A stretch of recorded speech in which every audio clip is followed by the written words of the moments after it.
Well, let's begin with this story that as many Nigerians continue to lament the current economic hardship and growing concerns over insecurity, the Nigeria Labour Congress says it will embark on a two-day nationwide mass protest to register its displeasure over these developments. The Labour movement has accused government of neglecting the welfare of Nigerians and workers and says the warning protest scheduled to hold on February 27th and 28th is only the first step before it will deploy any other necessary action to push for their demands.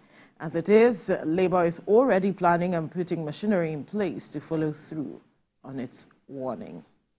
And Labour in its right, of course, it can go ahead with the protest, but then is giving the government, the current administration, ample time to look at what can be done to quickly address the situation of things. Emphasis on quickly.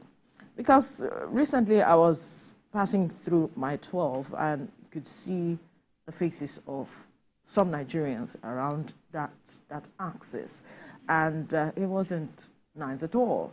You could see some persons, you could see people have, you know, some level of wondering where is the next meal going to come around, because and how they will manage the situation around them. Of course, give it to the government, trying to put measures in place, having conversations with various stakeholders and even state governments to see what can be done, but how quickly, again, emphasis on quickly, can these issues be resolved such that the ordinary man on the streets feels the impact of whatever decision the government is making? Well, there are so many people who are taking different decisions, positions on the decision to be taken by the NLC and TUC, the Nigerian Labour Union generally, you know, which is threatening to go on strike 27th on 28th this month, you know, following the 16-point agreement reached by non-implementation of 16-point agreement reached between them and the federal government on October the 2nd, 2023. But all of this, you know, there are so many questions to be asked, just like you also raised. You know, it is their right to go go on protest, but the question is the protest what we need now? You know, the harrowing impact protests will always have on several Nigerians. Fine, there are some farmers who are also not able to go to their farmlands due to, you know, we have vast arable farmlands, but then people are not able to go there to cultivate due to the insecurity happening on their farmlands, the farmer header crisis and all of that. You know, there are so many other questions to also be asked. The Labour Congress, what are they asking each governor of the states, you know, all of the states in Nigeria, where they have their chapters? You understand? Why are they not talking to them? Why are they not taking them up on several issues? Because now they receive more allocations than they were used to receiving. The removal of fuel subsidy, they're having more money.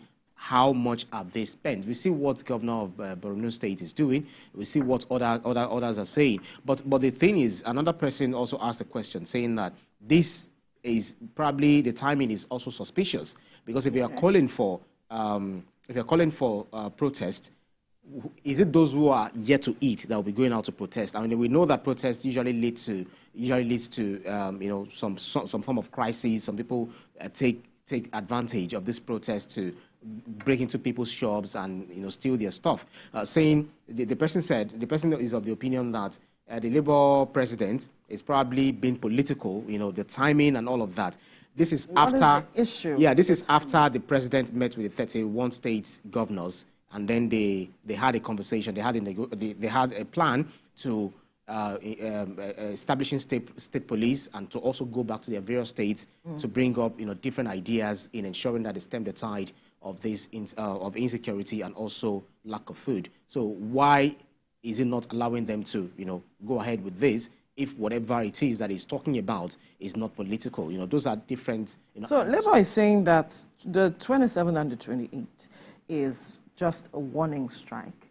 To see what steps government would take to addressing that. Perhaps Labour, now I'm not a spokesperson for Labour.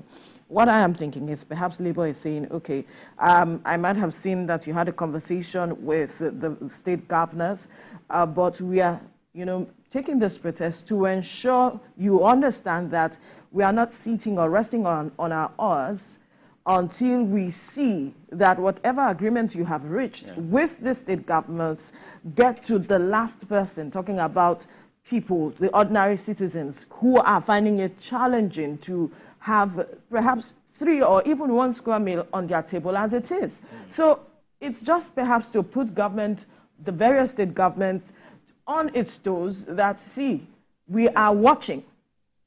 We are watching. So it's not going all out to say, okay, we are asking everybody to down tools, but that perhaps we are watching you to let you know that we are monitoring whatever it is that you have agreed with the federal government. If we do not see any change, because that's the actual thing they're asking for, we want to see change. There's so much hardship, according to them. There's so many things going on that they are not happy with.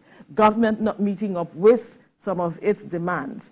And so if we are watching whatever is done within these 2 days and we do not see any change, then we'll go ahead with the 2 weeks nationwide strike, or the strike that we have called on earlier on, to say that, see, we are pressing home our demands. So various state governments should ensure whatever agreements they have reached with the federal government, that they ensure that it is implemented as quickly as possible, and that the ordinary citizens of the various states feel the impact of the dividends of democracy while they were, voted into power. These agreements they have reached is to better the lives of these people. So if they can do that, I am sure that NLC is reasonable enough. I am believing they are reasonable enough to begin to see, if they are seeing the changes, that they would not ensure that they go ahead with that strike. There are so many agreements they all reach, regarding the bringing up the CNG buses.